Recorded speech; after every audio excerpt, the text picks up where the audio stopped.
विद्यार्थी मित्रांनो, सह्याद्री ट्युटोरियल्स मध्ये तुमचं स्वागत आहे. गेल्या वर्षीपर्यंत काय चाललं होतं? P-Y-Q, P-Y-Q, P-Y-cues. P-Y-cues repeat होतात, आहे तसे प्रश्न येतात. फक्त पी-वाय-क्यूज करा, तुमचा चांगला स्कोर होईल. मी देखील त्यातलाच होतो म्हणूया आपण. पण काळानुसार बदलणं अतिशय महत्वाचं आहे. बोर्डच्या एक्झामनं आपल्याला सगळं शिकवून ठेवलेलं आहे, की कन्सेप्ट क्लिअर पाहिजे. मग प्रश्न फिरून आला तरी चालेल. आणि मला कळून चुकलंय, की आता या वेळेस ना जबरदस्त चेंजेस होणार आहेत. तुमच्या स्कोरमध्ये इम्प्रूव्ह होणार आहे. का? कारण आपण पी-वाय-क्यूज फक्त करणार नाहीये. सगळ्यात महत्वाची गोष्ट म्हणजे दिवसभर तुम्ही माझे जे व्हिडिओ फॉलो केले ना, त्यात तुम्ही कन्सेप्ट क्लिअर करताय, कन्सेप्ट. आणि त्या कन्सेप्टवर आधारित कुठलाही प्रश्न आला, कोणताही प्रश्न आला, तर तुम्ही तो अटेम्प्ट करताय. करू शकताय. प्रॉब्लेम कुठं होतो माहितीये का, की पी-वाय-क्यूज केल्या पाहिजेत. क्वेशन सॉल्व्हिंग प्रॅक्टिस तर व्हायला पाहिजे. नो डाउट सॉल्व्ह व्हायलाच पाहिजेत. पण तेच प्रश्न परीक्षेत यावे अशी आपली मानसिकता असते. अरे तुमची काय, माझी सुद्धा. मी सुद्धा त्यातलाच आहे. मग बदल कोण करणार? आपण करणार आहे. काय? की प्रश्न कसाही येऊ दे, मी तो समजून घेऊ शकतो, मी तो करू शकतो असा ॲटिट्यूड हवा आहे. तेवढा कॉन्फिडन्स हवा आहे. ॲटिट्यूड शब्द चुकला का रे बाळांनो? कॉन्फिडन्स हवा आहे, की विचारा कुठला पण प्रश्न, माझी ती कन्सेप्ट क्लिअर आहे. बरं, आता सगळ्यात महत्त्वाचं, तुम्ही सकाळचा तो व्हिडिओ बघितलाय. ओके. मी त्यात तुम्हाला वॉर्निंग दिलेली आहे. आणि सगळ्यात महत्त्वाचं तुम्ही एक ऑब्झर्व्ह केलं का?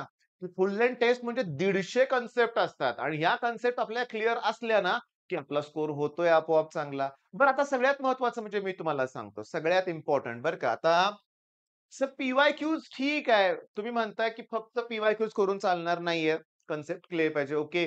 पण मी आणखीन एक सांगू का? आपल्याला एक सवय काय असते माहितीये का? की प्रश्न कसे विचारले जातात हे बी कळालं पाहिजे ना. तर माझं तुम्हाला एक सजेशन राहील. सजेशन काय राहील? जर पी-वाय-क्यूज करायच्या असतील, तर मी तुम्हाला क्लिअरली सांगतो, की फिजिक्सच्या पी-वाय-क्यूज अगदी 2000 किती रे 2 का 4 पासून सी स्टार्ट झाली ना? तेव्हापासूनचे बघा. हो, हो. पी-वाय-क्यूज फक्त 21, 22, 23, 24 नको असं माझं प्रामाणिक मत बनलेलं आहे. पण केमिस्ट्री बाबतीत काय होतं माहिती आहे का? सांगतो की 2021 च्या पुढच्याच पी-वाय-क्यूज बघितल्या पाहिजेत. ओके. त्याच्या अगोदरचे काय आहेत, काही सिलेबस चेंजेस थोडेफार झालेले आहेत. म्हणजे आता थोडक्यात मी तुम्हाला सांगायचं म्हणलं तर एखादी कन्सेप्ट आहे. जुन्या सिलेबसमध्ये त्याचे 10 एक्झाम्पल्स होते. नवीन सिलेबसमध्ये 4च एक्झाम्पल आहेत. फॉर एक्झाम्पल म्हणूया आपण. तर जे 4 पुस्तकात जे आहे ना, मी सगळे पेपर बघितले तर केमिस्ट्रीचे. टेक्स्ट बुकच्या बाहेरचं काही येत नाहीये. हे कन्फर्म आहे. ओके. हो, थांबा. गॅरंटी नाही हां कुठल्याच गोष्टीची. नाही, नाही. मनाची तयारी ठेवायची. काहीही येऊ शकतं कन्सेप्टवर. बघा किती बदल करतोय ना मी आणि माझी इच्छा आहे तुम्ही पण माझ्याप्रमाणे आयुष्यात नेहमी ना अलर्ट राहायचं. लक्षात घ्या. गरजेनुसार, वेळेनुसार बदलायचं. स्वतःत बदल करायचे. ओके. बरं मग आता ठरलंय आपलं, की आपण एम-सी-क्यू सॉल्व्हिंग तर करतोय. मॅथ्सला मी तुम्हाला सांगू का? मॅथ्सला सुद्धा बरं का रे बाळांनो, आपल्याला काय वाटतं तर हा टॉपिक आपल्याला त्रास देतोय. इंटिग्रेशन. हां. क्वेशन ईझी असतात रे. पण आता खरं सांगू का? इंटिग्रेशनची गंमत काय माहितीये का? क्वेशन अगोदर जर बघितला असेल, सॉल्व्ह केला असेल ना, तरच लवकर सॉल्व्ह होतो.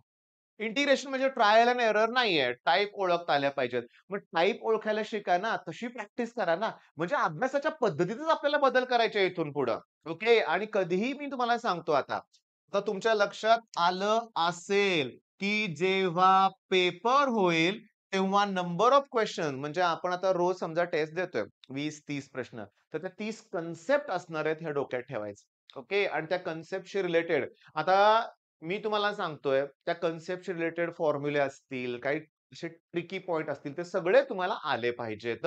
म्हणजे चला आपण आता आपल्यात बदल तर केलेलाच आहे आणि अभ्यास पण जोरात करतोय. सुरुवात इतकी छान झालेली आहे.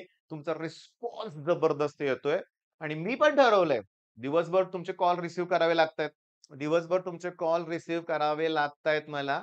करतोय जेवढे जमेल तेवढं. समोर पालक बसलेले असतील, एखाद्या लेक्चरमध्ये असेल, तेवढं तास, दीड तास कॉल उचलता येत नाही. ओके. रिटर्न कॉल करणं तर फार कठीण आहे, कारण मी फ्री झालो की पुन्हा कॉल सुरू होतायत. ओके. मग हे जरा थांबेल ना काही दिवसांनी. फक्त WhatsApp मेसेजला रिप्लाय दिला जाईल हे पण आहे. पण हे मी तुम्हाला का सांगतोय? म्हणजे दिवसभर माझ्याकडे व्हिडिओ करायला वेळ नाहीये. पण मी पण ठरवलंय, रात्री 9:30-10 ला सुरुवात करायची. मग 2 वाजू देत, 3 वाजू देत. नेक्स्ट डेचं सगळं शेड्यूलचे व्हिडिओ कंप्लीट करूनच झोपायचंय पुढचे 45 दिवस. आणि मला माहिती आहे, की तुम्हाला असं माझ्यासारखा योग्य असा मार्गदर्शक मिळाला. मी एकटा नाहीये, हजारो आहेत.